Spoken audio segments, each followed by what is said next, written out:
అర్జునుడికి ఉన్న 10 నామాలు ఏంటో మీకు తెలుసా? అర్జున అనేది అవతాత వర్ణము. ఇంకా అలాంటి రంగు ప్రపంచంలో ఎక్కడా లేదు. పూర్వ ఫాల్గుని, ఉత్తర ఫాల్గుని నక్షత్రములు సంధి కాలంలో పుట్టాడు కాబట్టి ఫాల్గునః. కుంతీదేవికి పృథ అనే ఒక పేరు ఉంది. పృథ కుమారుడు కాబట్టి పార్థుడు ఇంద్రుడిచ్చిన కిరీటం పెట్టుకుంటాడు. ఆ కిరీటంలోంచి కేవలం తెల్లటి కాంతులే వస్తాయి. అటువంటి కిరీటం పెట్టుకున్నాడు కాబట్టి కిరీటి. తర్వాతి శ్వేతవాహన.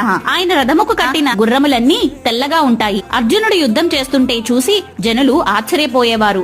యుద్ధంలో భీభత్సం సృష్టిస్తాడు, అందుకే భీభత్సుడు. ఇప్పటి వరకు ఆయనకి ఓటమి అంటే ఏమిటో తెలీదు, అందుకనే విజయుడు. నేను యుద్ధ భూమిలో ఉండగా మా అన్నగారైన ధర్మరాజు ఆయుధం వేస్తే వాడిని వెంటనే చంపేస్తాను అని ప్రతిజ్ఞ చేశాడు. అందుకే ఆయనకు జిష్ణుహు అని పేరు. ఆయన 2 చేతులతో గురి తప్పకుండా బాణాలిస్తూ యుద్ధం చేయగల సమర్థుడు, అందుకే సవ్యసాచి. తర్వాతే ధనంజయుడు. భూమి మీద రాజులందరూ సంపాదించిన ధనమునంతా రాజసూయాగములందు గెలిచి తీసుకువచ్చినవాడు కాబట్టే